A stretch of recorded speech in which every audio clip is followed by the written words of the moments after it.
Welcome back to the channel. ಎಲ್ಲರೂ ಹೇಗಿದ್ದೀರಾ? Hope ನೀವೆಲ್ಲರೂ ತುಂಬಾ ಚೆನ್ನಾಗಿದ್ದೀರಾ ಅಂತ. ಎಲ್ರಿಗೂ ಗೌರಿ ಗಣೇಶ ಹಬ್ಬದ ಆರ್ಥಿಕ ಶುಭಾಶಯಗಳು. ಬಟ್ ಇದು ಲೇಟಾಗಿ ಬರುತ್ತೆ ನಿಮಗೆ. ಸೊ ಇವತ್ತು ಗೌರಿ, ನಾಳೆ ಗಣೇಶ. ಸೊ ನಾಳೆ ಗಣೇಶ ಹಬ್ಬಕ್ಕೆ ನಾನು ಮೋದಕ ಮಾಡಬೇಕು. ಸೊ ಇವಾಗ ಆಲ್ರೆಡಿ ಟೈಮ್ 10 o'clock ಏನೋ ಆಗಿದೆ. ಸೊ ಹೇಮಕ್ಕ ಮನೆಯಲ್ಲಿ ಗೌರಿ ಹಬ್ಬದಲ್ಲಿ ಎಡೆ ಇಡೋದೆಲ್ಲ ಮಾಡ್ತಾರೆ, ನಾವು ಪಕ್ಷದಲ್ಲಿ ಮಾಡ್ತೀವಿ. ಸೊ ಹೋಗಿದ್ವಿ. ಸೊ ನಾನು ಚೆನ್ನಾಗಿ ರೆಡಿ ಆಗಿದ್ದೀನಿ. ನನಗೆ ಈ ಥರ ಟ್ರೆಡಿಷ್ನಲ್ ಆಗಿ ಅವಾಗ ಈ ಥರ ಹಬ್ಬಗಳಿಗೆಲ್ಲ ರೆಡಿ ಆಗೋಕ್ಕೆ ತುಂಬಾ ಇಷ್ಟ. ಆ್ಯಂಡ್ ಬ್ಯಾಂಗಲ್ಸ್, ಈ ಥರ ಬ್ಯಾಂಗಲ್ಸ್ ಎಲ್ಲ ಹಾಕ್ಕೊಂಡು ಈ ಥರ ಟ್ರೆಡಿಷ್ನಲ್ ಆಗಿ ರೆಡಿ ಆಗೋಕ್ಕೆ ತುಂಬಾ ಇಷ್ಟ ನನಗೆ. ಹೂವೆಲ್ಲ ಮಾಡಿಕೊಂಡು ಆ ಥರ. ಸೊ ದೇವಸ್ಥಾನಕ್ಕೆ ಹೋಗ್ಬಿಟ್ಟು ಬಂದ್ವಿ. ನಾನು ಅಮ್ಮ ಬಂಡಿಕಳಮ್ಮ ದೇವಸ್ಥಾನಕ್ಕೆ ಸಖತ್ತಾಗಿ ಅಲಂಕಾರ ಮಾಡಿದ್ರು. ಆ್ಯಂಡ್ ಇವತ್ತು ಫ್ರೈಡೇ, ಬಟ್ ಆದರೂ ಏನು ಅಷ್ಟೊಂದು ರಶ್ ಇರಲಿಲ್ಲ. ಸೊ ಹೇಮಕ್ಕ ಮನೆಗೆ ಹೋಗಿ ಊಟ ಮಾಡಿಕೊಂಡು, ಸೊ ಪದ್ದಿ ಆಂಟಿ, ಇಂಚು, ಹಂಸಿಕಾ, ಆಮೇಲೆ ಅಜ್ಜಿನೂ ಕೂಡ ಬಂದಿದ್ರು ಊರಿಂದ. ಆಮೇಲೆ ಹೇಮಕ್ಕ ಅವ್ರ ಅಮ್ಮ ಬಂದಿದ್ರು. ಸೊ ಅಜ್ಜಿ ಅಂದರೆ ಆಂಟಿ ಇದ್ದಾರಲ್ಲ, ಅವರಮ್ಮ ಬಂದಿದ್ರು. ಸೊ ಅವರು ಕೂಡ ಬಂದಿದ್ರು. ಸೊ ಎಲ್ಲರೂ ಬೆಳಗ್ಗೆ ಬರ್ತೀನಿ ಅಂತ ಹೇಳಿದ್ರು, ಎಲ್ಲರೂ ಅಲ್ಲೇ ಇದ್ರು. ಸೊ ಒಂದು ಹ್ಯಾಪಿ ಟೈಮ್ ಸ್ಪೆಂಡ್ ಮಾಡ್ದಂಗಾಯ್ತು ಎಲ್ಲರೂ ಒಟ್ಟಿಗೆ. ಸೊ ಇವತ್ತು ಹಂಸಿಕಾ ಮತ್ತೆ ಹೇಮಕ್ಕ ರಾಖಿ ಕಟ್ಟಿದ್ರು. ಅವತ್ತು ರಾಖಿ ಹಬ್ಬದ ದಿನ ಕಟ್ಟಕ್ಕಾಗ್ಲಿಲ್ಲ ಅಂತ ಇವತ್ತು ಕಟ್ಟಿದ್ರು. ಸೊ ಖುಷಿ ಆಯ್ತು. ಎಲ್ಲರೂ ಮಕ್ಕಳು ಅಂತೂ ಯಪ್ಪ ಎಷ್ಟು ಮಕ್ಕಳು, ಸೈನ್ಯ ಅಂದ್ರೆ ಮನೆಯಲ್ಲಿ ಅಷ್ಟು ಜನ ಮಕ್ಕಳು. ಸೊ ಒಂಥರ ಖುಷಿ ಆಯ್ತು, ಚೆನ್ನಾಗಿತ್ತು. ಊಟ ಎಲ್ಲನೂ ಚೆನ್ನಾಗಿತ್ತು. ಊಟ ಮಾಡಿಕೊಂಡು ಸೊ ಸ್ವಲ್ಪ ಹೂವು ಎಲ್ಲ ಬೇಕಿತ್ತು. ಸೊ ತಗೊಂಡು ಇವಾಗ ಬಂದ್ವಿ. ಸೊ ಮೋದಕ ಮಾಡ್ತಾ ಇದ್ದೀನಿ. ಬೆಳಗ್ಗೆನೆ ಬೇಗ ಎದ್ದು ಪೂಜೆ ಮಾಡಬೇಕು. ನನಗದೇನೋ ಬೆಳಗ್ಗೆನೆ ಒಂದು 6 o'clock 5:30 ಅಷ್ಟರಲ್ಲಿ ಪೂಜೆ ಮಾಡಿ ಮುಗಿಸ್ಬಿಟ್ರೆ ಏನೋ ಒಂಥರ ಸಮಾಧಾನ, ನೆಮ್ಮದಿ. ಆಮೇಲೆ ಮಾಡಿದ್ರೆ ಲೇಟಾಗಿ ಏನೋ ಒಂಥರ ಏನೋ ಅನಿಸ್ತಾ ಇರುತ್ತೆ. ಅಷ್ಟು ಬೇಗನೆ ಮಾಡಿಬಿಟ್ರೆ ಚೆನ್ನಾಗಿ ಅನ್ಸುತ್ತೆ. ಸೊ ಮೋದಕ ರೆಸಿಪಿನ ನಾನು ಶೂಟ್ ಮಾಡ್ಕೊತೀನಿ ಅನ್ನೋ ಗೊತ್ತಿಲ್ಲ. ಸೊ ನೋಡ್ತೀನಿ, ಏನಾದ್ರು ಅದನ್ನ ಶೂಟ್ ಮಾಡ್ಕೊಂಡ್ರೆ ಸಪ್ರೇಟ್ ಅದರದ್ದೇ ಮೋದಕ ರೆಸಿಪಿದು ವ್ಲಾಗ್ ಹಾಕ್ತೀನಿ. ಸೊ ಇವಾಗ ಮಾಡೋದ್ರಿಂದ, ಇವಾಗ ಹಾಕೋದ್ರಿಂದ ಏನು ಯೂಸು ಅಂತ ಕೇಳ್ಬೋದು. ಬಟ್ ಇದನ್ನ ಸಂಕಷ್ಟರ ಚತುರ್ಥಿಗೂ ಕೂಡ ನೀವು ಇದನ್ನ ಮಾಡ್ಬೋದು. ಈಸಿಯಾಗಿ ಮನೇಲಿ ಆರಾಮಾಗಿ ಮಾಡ್ಕೊಬೋದು. ಸೊ ನಾನು ಅವಾಗ ಸಂಕಷ್ಟರ ಚತುರ್ಥಿಗೆ ಯಾವಾಗಲೂ ಮಾಡ್ತಾ ಇದ್ದೆ. ಬಟ್ ಟೈಮ್ ಆಗ್ತಿರ್ಲಿಲ್ಲ. ಟೈಮ್ ಸ್ವಲ್ಪ ಬೇಕು ಅದಕ್ಕೆ, ಮಾಡೋಕ್ಕೆ ಟೈಮ್ ಆಗ್ತಿರ್ಲಿಲ್ಲ. ಸೊ ಕೆಲವು ಜಾಸ್ತಿ ಜನ ಎಲ್ಲರೂ ಸ್ಟೀಮ್ ಮಾಡಿ ಮಾಡ್ತಾರಲ್ಲ, ಅಕ್ಕಿ ಹಿಟ್ಟಲ್ಲಿ ಆ ಥರ ಮಾಡ್ತಾರೆ. ಬಟ್ ನಾನು ಹಂಗೆ ಮಾಡಲ್ಲ. ನಾನು ಫ್ರೈಡ್ ಏನಂತಾರೆ, ನಂಗೆ ಅದು ಮೋಮೋಸ್ ಅಂತಾನೆ ಅನ್ಸುತ್ತೆ ಅದು ನೋಡಿದ್ರೆ. ಫ್ರೈಡ್ ಇದನ್ನ ಏನು ಮೋದಕನ ಮಾಡೋದು ನಾನು. ಸೊ ಈಸಿಯಾಗಿರುತ್ತೆ, ಈಸಿಯಾಗಿ ಮಾಡ್ಕೊಬೋದು ಯಾರಾದ್ರೂ. ಸೊ ರೆಸಿಪಿ ಏನಾದ್ರು ಶೂಟ್ ಮಾಡ್ಕೊಂಡ್ರೆ ಫುಲ್ ರೆಸಿಪಿ ವ್ಲಾಗ್ನ ಸಪ್ರೇಟಾಗಿ ಹಾಕ್ತೀನಿ. ಆ್ಯಂಡ್ ನಾಳೆ ಎಲ್ಲ ಹೇಗೆ ಹೋಗುತ್ತೆ ದಿನ ಅದನ್ನು ಕೂಡ ಹಾಕಿರ್ತೀನಿ. ಜಸ್ಟ್ ಒಂದು ರ್ಯಾಂಡಮ್ ಹಬ್ಬದ ವ್ಲಾಗ್ ಅಷ್ಟೇ. ಸೊ ಈ ವಿಡಿಯೋ ಏನಾದರೂ ನಿಮ್ಗೆ ಇಷ್ಟ ಆದರೆ ಗೊತ್ತಲ್ವಾ, ಪ್ಲೀಸ್ ಲೈಕ್ ಮಾಡಿ, ಶೇರ್ ಮಾಡಿ, ಕಮೆಂಟ್ ಮಾಡಿ. ಆ್ಯಂಡ್ ನನ್ನ ಚಾನಲಲ್ಲಿ ಎಷ್ಟೊಂದು ಯೂಸ್ಫುಲ್ ವ್ಲಾಗ್ಸ್ ಕೂಡ ಇದೆ, ಅದನ್ನು ಕೂಡ ನೋಡಿ ಸಪೋರ್ಟ್ ಮಾಡಿ. ಇರಬೇಕಿತ್ತು ನಾನು main thing, very important and special, ಬಾಗ್ನ ಕೊಡೋದು. ಸೊ ಪ್ರತಿ ವರ್ಷ ಅಮ್ಮ ನನಗೆ ಬಾಗ್ನ ಕೊಡ್ತಾರೆ. ಸೊ ಸ್ಯಾರಿ ನಾನು ಹಾಕೊಳ್ಳಲ್ಲ ಅಂತ ಗೊತ್ತು ಅವ್ರಿಗೆ. ಸೊ ಡ್ರೆಸ್ಸೇ ತಗೋತೀಯಾ ಅಂತ ಹೇಳ್ಬಿಟ್ಟು ನನ್ನನ್ನೇ ಕೇಳಿ ಡ್ರೆಸ್ಸೇ ಕೊಡಿಸ್ತಾರೆ. ಬಿಕಾಸ್ ಸ್ಯಾರಿ ನಾನು ಯಾವಾಗೋ ಒಂದ್ಸತಿ ಹಾಕೊಳ್ಳೋದು. ನಂಗೆ ಇಷ್ಟ ಸ್ಯಾರಿ ಹಾಕೊಳ್ಳೋಕ್ಕೆ, ಬಟ್ ಯಾವಾಗಾದ್ರೂ ಒಂದ್ಸತಿ ಹಾಕೋಬೇಕು. ಸೊ ಯಾವ್ದಾದ್ರೂ ಹಂಗೆ ಅಲ್ವಾ, ಅತಿಯಾಗಿ ಯಾವ್ದು ಇದು ಮಾಡಿದ್ರು ಚೆನ್ನಾಗಿರಲ್ಲ ಅಲ್ವಾ. ಸೊ ಯಾವಾಗಾದ್ರೂ ಒಂದ್ಸತಿ ಹಾಕೊಬೇಕು, ಟ್ರೆಡಿಷನಲ್ ಆಗಿ ಚೆನ್ನಾಗಿ ರೆಡಿ ಆಗಬೇಕು, ಫೋಟೋಸ್ ಎಲ್ಲ ತಗೋಬೇಕು, ಡ್ರೆಸ್ ಚೇಂಜ್ ಮಾಡ್ಬೇಕು ಆ ಥರ. ಸೊ ಕ್ಯಾರಿ ಮಾಡ್ಕೊಂಡು ಇಡೀ ದಿನ ಎಲ್ಲ ಇರೋಕ್ಕೆಲ್ಲ ಆಗಲ್ಲ. ಸೊ ಅಮ್ಮ ಪ್ರತಿ ವರ್ಷ ನನ್ನ ಮದುವೆ ಆದಾಗಿಂದ ಪ್ರತಿ ವರ್ಷ ಅಮ್ಮ ಬಾಗ್ನ ಮಾತ್ರ ಮಿಸ್ ಮಾಡಲ್ಲ, ಬಾಗ್ನ ಕೊಟ್ಟೆ ಕೊಡ್ತಾರೆ. ಸೊ ಅದೊಂಥರ ಖುಷಿ ಅಲ್ವಾ ಹೆಣ್ಮಕ್ಳಿಗೆ ಅಮ್ಮ ಮನೆ ಕಡೆಯಿಂದ ಬರೋದು. ಸೊ ಪ್ರಿಯ ತಂದು ಕೊಡೋದು ನನಗೆ. ಸೊ ಖುಷಿ ಆಗುತ್ತೆ. ಆಮೇಲೆ ಅಂಕಲ್ ಕೂಡ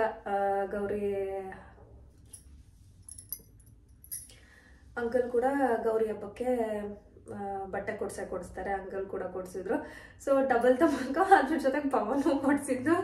ಸೊ ಖುಷಿ ಆಯ್ತಪ್ಪ. ಬಟ್ಟೆ ಮೇಳ, ಹಬ್ಬಗಳು ಬಂದರೆ ಹೆಣ್ಮಕ್ಳಿಗೆ ಎಷ್ಟು ಬಟ್ಟೆಗಳು ಬರುತ್ತೆ ಅಲ್ವಾ. ಸೊ ಬರ್ಡೇ ಟೈಮ್ಗಳಲ್ಲೂ ಅಷ್ಟೇ, ಇವಾಗ ಅಮ್ಮ ಮನೆ ಕಡೆಯಿಂದ, ಅತ್ತೆ ಮನೆ ಕಡೆಯಿಂದ ಅಂದರೆ ಅಮ್ಮ ಕೊಡಿಸೋದು, ಮತ್ತು ಅಂಕಲ್ ಕೊಡಿಸೋದು, ಮತ್ತು ಪವನ್ ಕೊಡಿಸೋದು ಆ ಥರ. ಇವಾಗ ಮತ್ತೆ ಪ್ರಿಯ ಒಬ್ಳು ಆ್ಯಡ್ ಆಗಿದ್ದಾಳೆ. ಅವಳು ನಾನು ಕೇಳಿದ್ದೆಲ್ಲ ಕೊಡಿಸ್ತಾಳೆ. ಹಂಗೆ ಒಂದು ಏನು ಬಾಟಲ್ ಆರ್ಡರ್ ಮಾಡಿದ್ಲು ನನಗೆ. ನಾನು ಕೇಳ್ತಾ ಇದ್ದೆ ಅವಳನ್ನ, ಅವಳು ಆರ್ಡರ್ ಮಾಡ್ಕೊಂಡಿದ್ಲು ಆ ಥರ. ಅಂದರೆ ಅದರ ಮೇಲೆ ನೇಮಿಂಗ್ಸ್ ಎಲ್ಲ ರೈಟಿಂಗ್ಸ್ ಎಲ್ಲ ಬರೆದಿರುತ್ತಲ್ಲ, ಎಷ್ಟೆಷ್ಟೊತ್ತಿಗೆ ಏನೇನು ಕುಡಿಯೋದು, ಎಷ್ಟೆಷ್ಟೊತ್ತು ಕುಡಿಬೇಕು, ಎಷ್ಟೆಷ್ಟು ಅಂತ. ಆ ಥರದ್ದು ನನಗೆ ತುಂಬಾ ಇಷ್ಟ ಆಗಿತ್ತು. ಆ ಥರ ತಗೋಬೇಕು ಅಂತಿದ್ದೆ. ಮತ್ತು ಅವಳು ತೊಗೊಂಡಿದ್ಲು ಅಂತ ಹೇಳ್ತಾ ಇದ್ದೆ. ಸೊ ಅವಳೇ ಆರ್ಡರ್ ಮಾಡ್ಬಿಟ್ಟಿದ್ಲು. ಸೊ ನನಗಂತೂ ಖುಷಿ. ಇವಾಗ ಏನು ಕೇಳಿದ್ರು ಕೊಡಿಸ್ತಾಳೆ, ಎಲ್ಲನೂ ಕೇಳ್ಕೊಂಡು ಕೊಡಿಸ್ಬೋದಲ್ಲ ಅಂತ. ಅವಳು ಮಾತ್ರ ಕೊಡ್ಸೋದಲ್ಲ, ನಾನು ಕೊಡಿಸ್ತೀನಿ. ಬಟ್ ಅವಾಗ ಈ ಥರ ಅವಳು ಕೊಡಿಸಿದಾಗ ನಾನು ಕೊಡ್ಸಾಗ ಆ ಥರ ಎಷ್ಟು ಖುಷಿ ಆಗುತ್ತಲ್ಲ. ಸೊ ಬಾಟಲ್ನ ತೋರಿಸ್ತೀನಿ ನಿಮಗೆ. ಅದ್ರದ್ದು ಏನಾದರೂ ಕೊಡಬೇಕು ಅಂದರೆ ನನಗೆ ಕಮೆಂಟ್ ಮಾಡಿ ನಾನು ಆ ಕೋಡ್ನ ಹಾಕ್ತೀನಿ. ತುಂಬಾ ಕಡಿಮೆ ಪ್ರೈಸ್ ಇದೆ. ನಾನು ಡಿಮಾರ್ಟಲ್ಲೆಲ್ಲ ನೋಡಿದ್ದೀನಿ ಜಾಸ್ತಿ ಇದೆ, ಬಟ್ ಆನ್ಲೈನಲ್ಲಿ ತುಂಬ ಕಡಿಮೆ ಇದೆ. ಬೇಕು ಅಂದರೆ ನನಗೆ ಕಮೆಂಟ್ ಸೆಕ್ಷನಲ್ಲಿ ಕಮೆಂಟ್ ಮಾಡಿ ನಾನು ಕೋಡ್ನ ಹಾಕ್ತೀನಿ. ಸೊ ಚೆನ್ನಾಗಿದೆ ಅಲ್ಲ. ಸೊ ನನ್ನ ಡ್ರೆಸ್ಗೂ ಮ್ಯಾಚ್ ಆಗ್ತಾ ಇದೆ. ತುಂಬಾ ಚೆನ್ನಾಗಿದೆ. ಈ ಥರ ನೋಡಿ ನಿಮಗೆ ನಾನು ಇದು ಸಪ್ರೇಟ್ ವಿಡಿಯೋ ಮಾಡೋಣ ಅಂದ್ಕೊಂಡೆ ಶಾರ್ಟ್ಸಿಗೆ. ನೋಡ್ತೀನಿ, ಮಾಡಿದ್ರೆ ಅದನ್ನು ಕೂಡ ಪೋಸ್ಟ್ ಮಾಡ್ತೀನಿ. ಸೊ ಬ್ಲೂ ಮತ್ತು ಈ ಕಲರ್ ಆ್ಯಂಡ್ ಅಮ್ಮ ಕೊಡಿಸಿ ಡ್ರೆಸ್ನ ನಾನು ನಾಳೆ ವೇರ್ ಮಾಡ್ತೀನಲ್ಲ, ಸೊ ಅದರಲ್ಲಿ ನೋಡ್ಬೋದು ನೀವು. ತುಂಬಾ ಚೆನ್ನಾಗಿದೆ. ನನಗೆ ಬ್ಲೂ ಕಲರ್ ಅಂದರೆ ತುಂಬ ಇಷ್ಟ. ಸೊ ಅದೇ ಕಲರಲ್ಲಿ ತೊಗೊಂಡೆ. ಸೊ ಕ್ಯಾಮ್ರಾ ಮುಂದೆ ನಿಂತ್ಕೊಂಡು ಮಾತಾಡ್ತಾ ಇದ್ದರೆ ಟೈಮ್ ಹೋಗೋದೇ ಗೊತ್ತಾಗಲ್ಲ, ಮಾತಾಡ್ತಾನೇ ಇರ್ಬೋದು ಅಂತ ಅನಿಸುತ್ತೆ. ಸೊ ಏನಾದ್ರು ನಿಮ್ಗೆ ಬೋರ್ ಅನಿಸಿದ್ರೆ ಅದು ನಾನು ಮಾತಾಡಿರೋದು ಸ್ವಲ್ಪ ಸ್ಕಿಪ್ ಮಾಡಿ ಮುಂದೆ ನೋಡಿ, ನಿಮ್ಗೆ ಇಷ್ಟ ಆಗುತ್ತೆ ವಿಡಿಯೋ ಫುಲ್ಲು. ಸೊ ಇದು ಪೂಜೆ ಮಾಡಿದ್ದು ಗಣೇಶ ಹಬ್ಬದ ದಿನ. ಆ ಹೂವು ಇದೆಯಲ್ಲ ಅದು ಕೂಡ ಗಣೇಶಂಗೆ ಇಷ್ಟ. ಬೆಲ್ಲದ ದೀಪ ಇಷ್ಟ. ಮೋದಕ ಅಂತೂ ತುಂಬಾ ಶ್ರೇಷ್ಠ. ಆ್ಯಂಡ್ ಗರ್ಕೆ ಕೂಡ ಇಷ್ಟ. ಅದಾದಮೇಲೆ ಹೆಕ್ಕದು ಹೂವು ಇದೆಲ್ಲನೂ ತುಂಬಾ ಗಣೇಶಂಗೆ ಇಷ್ಟವಾದದ್ದು. ಸೊ ನಾನು ಪೂಜೆ ಮಾಡಬೇಕಂದ್ರೆ ನಂಗೆ ಅಚ್ಚುಕಟ್ಟಾಗಿ ಪೂಜೆ ಮಾಡಬೇಕು. ಎಲ್ಲನೂ ನೀಟಾಗಿ ನೆಮ್ಮದಿಯಾಗಿ ಗಡಿಬಿಡಿಯಲ್ಲಿ ನನಗೆ ಮಾಡೋಕ್ಕಾಗಲ್ಲ. ನೀಟಾಗಿ ಪೂಜೆನ ಮಾಡಬೇಕು. ಸೊ ಹೇಗೆ ಮಾಡಿದ್ದೀನಿ ಪೂಜೆನ ಅಂತ ನನಗೆ ಕಮೆಂಟ್ ಸೆಕ್ಷನಲ್ಲಿ ತಿಳಿಸಿ. ಸೊ ಅದಾದಮೇಲೆ ನಾವು ಹೇಮಕ್ಕ ಮನೆಗೆ ಹೋಗಿದ್ವಿ, ಊಟಕ್ಕೆ ಕರೆದಿದ್ರು ಅಂತ. ಹೇಮಕ್ಕ ಬಂದು ಆಂಟಿಯವರ ಅಕ್ಕನ ಮಗಳು, ಪದ್ಯ ಆಂಟಿ ಬಂದು ಆಂಟಿಯವರ ಸ್ವಂತ ತಂಗಿ, ಅಂದರೆ ಹಂಸಿಕಾ ಇಂಚೋರಮ್ಮ ಈ ಪದ್ಯ ಆಂಟಿ ಬಂದು. ಸೊ ಅದಾದಮೇಲೆ ಊಟ ಕೂತ್ಕೊತಾ ಇದ್ವಿ. ಹಂಸಿಕಾ ನನಗೆ ಪವನ್ ರೇಗಿಸ್ತಾ ಇದ್ದ. ಇವರು ಸವಿತಾ ಆಂಟಿ. ಸೊ ಇವರೆಲ್ಲ ಹಂಗೆ ದೊಡ್ಡಪ್ಪ ಚಿಕ್ಕಪ್ಪ ಆ ಥರ, ದೊಡ್ಡಮ್ಮ ಚಿಕ್ಕಮ್ಮ ಮಕ್ಕಳು ಹಂಗೇನೆ ಎಲ್ಲರೂ. ಸೊ ತುಂಬ ಖುಷಿ ಆಯಿತು. ಚೆನ್ನಾಗಿ ಮಾತಾಡ್ಕೊಂಡು ಎಂಜಾಯ್ ಮಾಡಿಕೊಂಡು ಊಟ ಎಲ್ಲ ಮುಗಿಸ್ಕೊಂಡು ಬಂದ್ವಿ. ಸೊ ಹಂಗೆ ಒಂದಷ್ಟು ರಾಕ್ ಕ್ಲಿಪ್ಪಿಂಗ್ಸ್ನು ಹಾಕಿರ್ತೀನಿ, ನೀವು ನೋಡಿ ಆಯಿತಾ.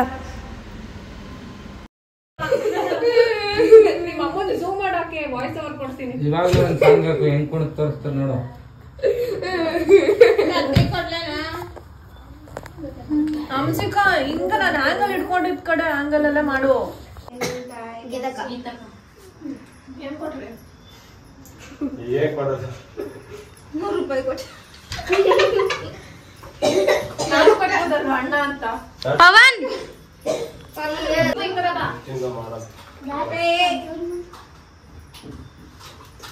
ಜಿ ಏನ್ ಕುಡಿತಾ ಇದೆ?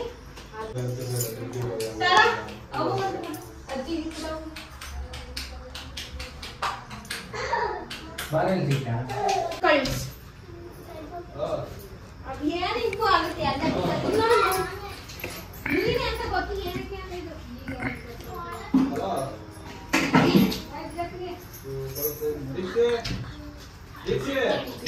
ಇಲ್ಲ ಅಕ್ಕ, ಇಲ್ಲಿ ಸ್ವಲ್ಪ ನೋಡು ಅಕ್ಕ, ನೋಡ್ ಬರ್ತದೆ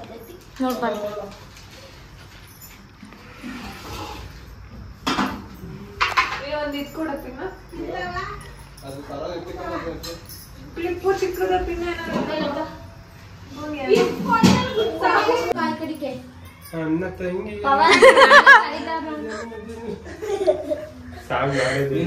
ನೀನ್ ಬರ್ಬೇಕು ನಾನ್ ಬರ್ಲಿ ಅಂತ ಕಾಯ್ತಿದ್ದ. ರಾಖಿ ತಂದ್ಬಿಟ್ಟು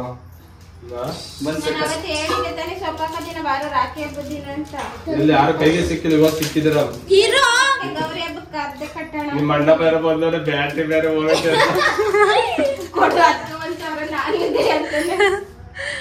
ನಿಮ್ಗೊಂಥರ ಕಷ್ಟ.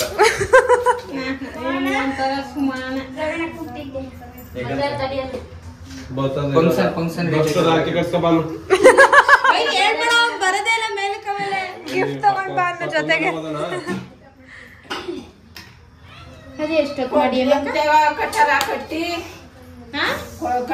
ಕೊಡ್ಲಿ ಅಂತ ಕಟ್ಟಾರ.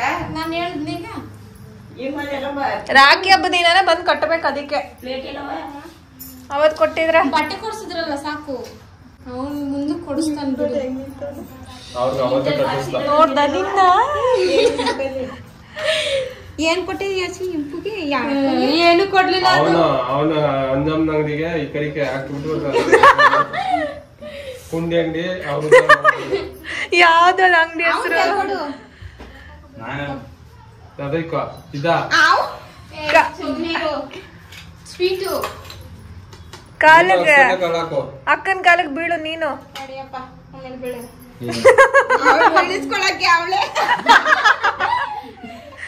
ಅದೇ ಬೀಳ್ಬೇಡ ಬಿಡು ಅಂತಿಲ್ಲ, ಬಿಡು ಬಿಡು ಮಗ್ನ ನೀನು ಅಂತ.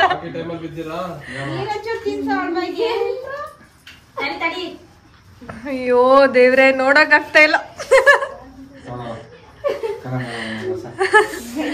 ಇರು ಇರು ಇರು. ಇಲ್ಲೆಲ್ಲ ಕೂಲಿಲ್ಲ. ಪವನ ನೀನೇ ಇದ್ ಮಾಡ್ತಾ ಇದ್ಯಾ. ಕಾಲಕ್ ಬಿಡ್ನಾ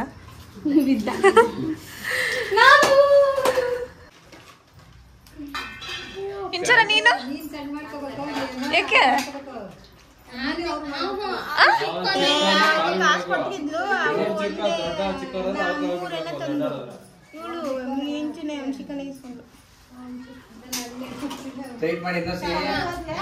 ಹೂವ ಯಾಕೋ ಕೀಳ್ತಾ ಇದೀಯಾ ಯೋಶಿ?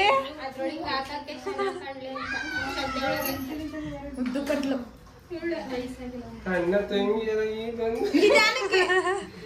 ಒಂದೇ ಬೆಳಗದು ಅಷ್ಟೇ ಅಣ್ಣ, ಪೂಜೆ ಮಾಡೋದು ಅಷ್ಟೇನೆ. ಗಂಧದ ಕಡ್ಡಿ ಇದ್ ಮಾಡೋದ್ ನೋಡ್ಬೇಕು ಹಂಗೇನೆ.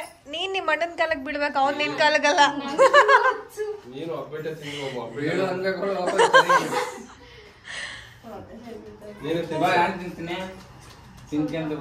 ಒಬ್ಬಟ್ಟೆ ಸ್ವೀಟ್.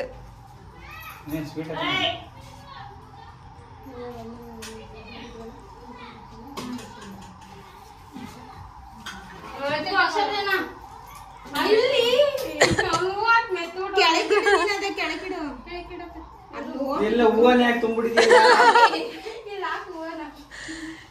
ಯೋಶಿ ಅದನ್ನೇ ಹಾಕೋ, ಪರವಾಗಿಲ್ಲ, ಏನಾಗಲ್ಲ. ಕಾಲ್ ಹಿಡಿಯೋದ್ ನೋಡು.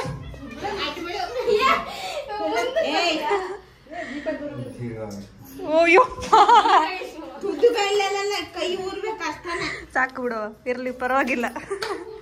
ಅದನ್ನೆಲ್ಲ ಮುಗಿಸ್ಕೊಂಡು ನಮ್ಮ ಕಾರಲ್ಲೇ ನಾನು, ಇಂಚು, ಹಂಸಿಕಾ, ಪದ್ಯ ಆಂಟಿ ಮತ್ತು ಇಂಪು ಎಲ್ಲರೂ ಹೋದ್ವಿ. ಇಲ್ಲಿ ನಮ್ಮನೆಗೆ ಹೋಗಿದ್ವಿ. ಅಲ್ಲಿ ಆಂಟಿ ಕುದ್ರಾಗೆಲ್ಲ ಎಷ್ಟು ಚೆನ್ನಾಗಿ ನಾಮೆಲ್ಲ ಇಟ್ಟಿದ್ರು, ಅದಷ್ಟು ಕ್ಯೂಟಾಗಿ ಕಾಣಿಸ್ತಾ ಇತ್ತು. ಆಮೇಲೆ ಇಂಪುನ ರೇಗಿಸ್ತಾ ಇದ್ವಿ. ಇವ್ರಿಗಂತೂ ನಾನು ಯೂಟ್ಯೂಬ್ ಮಾಡೋದಂತೂ ಇಂಚು ಹಂಸಿಕಾಗೆ ತುಂಬ ಇಷ್ಟ. ಏನೋ ಒಂಥರ ಖುಷಿ ಅವ್ರಿಗೆ ನಾನು ಮಾಡ್ತಾ ಇರೋದ್ರಿಂದ. ಯಾವ ಒಂಥರ ನಂಗೆ ಅದರಲ್ಲೂ ಇಂಚು ಮತ್ತು ಹಂಸಿಕಾದಲ್ಲ, ಹಂಸಿಕಾ ಸ್ವಲ್ಪ ಜಾಸ್ತಿ ಕ್ಲೋಸ್ ನನಗೆ. ಏನೋ ಒಂಥರ ಯಾವಾಗಿಂದ ನನ್ನ ಮದುವೆ ಆಗಿ ಹೊಸ್ದಾಗಿ ಬಂದಾಗಿಂದನೂ ಅವಳು ಜಾಸ್ತಿ ನನ್ನ ಜೊತೆನೇ ಇರೋಳು. ಸೊ ಇಲ್ಲಿ ನೋಡ್ಬೋದು ನೀವು ಇಂಚು ನನ್ನನ್ನು ಹೇಗೆ ಎತ್ತುತ್ತಾಳೆ ಅಂತ.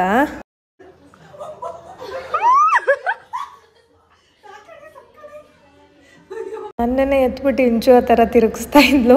ಸೊ ಇವರಿಬ್ರಿಗೆ ಏನೋ ಒಂಥರ ಖುಷಿ, ಏನೇನೋ ರೇಗಿಸ್ತಾ ಇದ್ರು. ನನ್ನ ಚಾನಲೆಲ್ಲ ಹೆಂಗೆ ಸ್ಟಾರ್ಟ್ ಮಾಡ್ತೀನಿ ಏನು ಅಂತ ಎಲ್ಲ ಹೇಳೋದನ್ನೆಲ್ಲ ರೇಗಿಸ್ತಾ ಇದ್ರು. ಸೊ ಅದನ್ನೇ ಕೇಳ್ತಾ ಇದ್ವಿ. ಅದಾದಮೇಲೆ ಕೃಷ್ಣಣ್ಣ ಹೇಮಕ್ಕ ಬಂದರು. ಇಂಚುನ ಇಂಪುನ ತೋರಿಸ್ತಾ ಇದ್ವಿ, ನಿಮ್ಗೊಂದು ಸರ್ಪ್ರೈಸ್ ಇದೆ ನೋಡಿ ಅಂತ. ಆಂಟಿ ಒಂದು ಬುಟ್ಟಿ ತೊಗೊಂಡಿದ್ರು, ದೇವಸ್ಥಾನಕ್ಕೆಲ್ಲ ತೊಗೊಂಡೋಗ್ತೀವಲ್ಲ ಹಣ್ಣು ಕಾಯಿ ಎಲ್ಲನೂ. ಎಷ್ಟು ಚೆನ್ನಾಗಿತ್ತು ಅಂದರೆ ಕ್ವಾಲಿಟಿ ಎಲ್ಲ. ಸೊ ಯಾವಾಗಲೂ ನೀನು ದೇವಸ್ಥಾನಕ್ಕೆ ಹೋಗ್ತಿರ್ತೀಯಲ್ಲ, ತಗೋ, ನಾವಂದ್ರೆ ಎಲ್ಲಿ ಹೋಗ್ತೀವಿ ಅಂದ್ಬಿಟ್ಟು ಕೊಟ್ಟರು. ಹಿಂಗೆ ಏನಾದರೂ ಬಂದರೆ ಏನಾದ್ರು ಇದ್ದರೆ ಎತ್ತಿಟ್ಕೊಂಡಿರ್ತಾರೆ, ನಾನು ಹೋದಾಗ ತೊಗೊಂಡು ಬರ್ತೀನಿ, ತೊಗೊಂಡೋಗು ಅಂತ ಕೊಡ್ತಾರೆ.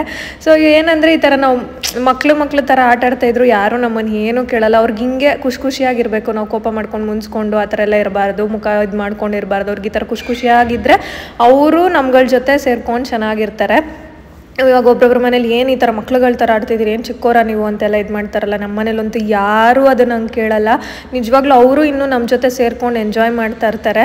ಅದಂತೂ ನಿಜವಾಗ್ಲೂ ಖುಷಿ ಮತ್ತು ಬ್ಲೆಸ್ಡ್ ಅಂತಲೇ ಹೇಳ್ಬೋದು ನಿಜವಾಗ್ಲೂ. ಅದಾದಮೇಲೆ ಹೇಮಕ್ಕ ಮತ್ತು ಆಂಟಿ ಎಲ್ಲ ಬಂದಿದ್ರಲ್ಲ. ನಾನು ನಿನ್ನೆ ಮನೆಗೆ ಬಂದಿದ್ರು, ಇವತ್ತು ಹೋಗ್ತಿದ್ರು ಅಂದ್ಬಿಟ್ಟು ನಿನ್ನೆ ವೆಜ್ಜೇ ಮಾಡಬೇಕಿತ್ತಲ್ಲ, ಅಡುಗೆ ಮಾಡಿದ್ದೆ. ಅಜ್ಜಿ, ಹೇಮಕ್ಕ, ಹಂಸಿಕಾ ಮತ್ತು ಇಂಪು ಎಲ್ಲರೂ ಬಂದಿದ್ದರು. ಎಲ್ಲರೂ ಊಟ ಮಾಡ್ಕೊಂಡು ಹೋದರು. ನನಗೆ ಹೆಂಗೆ ಅಂದರೆ ನಾನು ಪವನ್ ಇಬ್ಬರೇ ಅಲ್ವಾ ನಮ್ಮ ಮನೇಲಿರೋದು. ಸೊ ಇಬ್ಬರಿಗೆ ಮಾಡ್ಕೊಂಡು ಅಭ್ಯಾಸ ಆಗಿ ಅಷ್ಟು ಮಾಡೋಕ್ಕೆ ಬರ್ತಿರ್ಲಿಲ್ಲ ನನಗೆ. ಯಾವಾಗಲೂ ನಮ್ಮ ಅಮ್ಮ ಹೇಳೋರು, ಏನು ಸಾಂಬಾರು ಮಾಡಿದ್ಯಾ ಪ್ರೀತಿ, ಇಷ್ಟಿಷ್ಟೇ ತಪ್ಪಲಿ ಕಾಣಿಸೋದಿಲ್ಲ ಆ ಥರ ಸಾಂಬಾರು ಮಾಡ್ತೀಯ ಅಂತ. ನಾವಿಬ್ಬರೇ ಅಲ್ವಾ, ಸಾಕಾಗುತ್ತೆ ಅಂತ ನಾನು ಹಂಗೆ ಮಾಡ್ಕೊತಾ ಇದ್ದೆ. ಕೃಷ್ಣ ಜನ್ಮಾಷ್ಟಮಿ ಹಬ್ಬಕ್ಕೆ ಫಸ್ಟ್ ಟೈಮ್ ನಾನು ಮಾಡಿದ್ದು. ಅಷ್ಟು ಜನಕ್ಕೆ 12 ಮೆಂಬರ್ಸ್ ಏನೋ ಬಂದಿದ್ದರು. ಇನ್ನೂ ಜಾಸ್ತಿ ಜನನ ಕರೆದಿದ್ದೆ, ಬಟ್ ಅವ್ರಿಗೆ ಒಂದಷ್ಟು ಇದರಿಂದ ಬರೋಕ್ಕಾಗಲಿಲ್ಲ. ಸೊ ನನಗೆ ಖುಷಿ ಆಗುತ್ತೆ ಇವಾಗ ಎಷ್ಟು ಅಡುಗೆಗಳು ಸೊ ಖುಷಿಯಾಗುತ್ತೆ ನನಗೇನೆ. ಸೊ ಒಂದಷ್ಟು ಅಮ್ಮನಿಂದ ಕಲ್ತಿರೋದು, ಜಾಸ್ತಿ ಅಮ್ಮನಿಂದನೇ ಕಲ್ತಿರೋದು. ಅದಾದಮೇಲೆ ಸ್ವಲ್ಪ ಯೂಟ್ಯೂಬಿಂದ, ಆಮೇಲೆ ಅವಾಗ ಆಂಟಿ ಹತ್ರನೂ ಕೇಳ್ತಾ ಇರ್ತೀನಿ. ಆಂಟಿನೂ ಅಡುಗೆಗಳೆಲ್ಲ ಚೆನ್ನಾಗಿ ಮಾಡ್ತಾರಲ್ಲ, ಇಡ್ಲಿ ಆಗಿರ್ಬೋದು ಅದೆಲ್ಲ ಎಷ್ಟು ಚೆನ್ನಾಗಿ ಮಾಡ್ತಾರೋ ಅವರು, ಅದನ್ನು ಕೇಳ್ತಾ ಇರ್ತೀನಿ. ಸೊ ಊಟ ಎಲ್ಲ ಮಾಡ್ಕೊಂಡು ಅವ್ರು ಹೋದರು.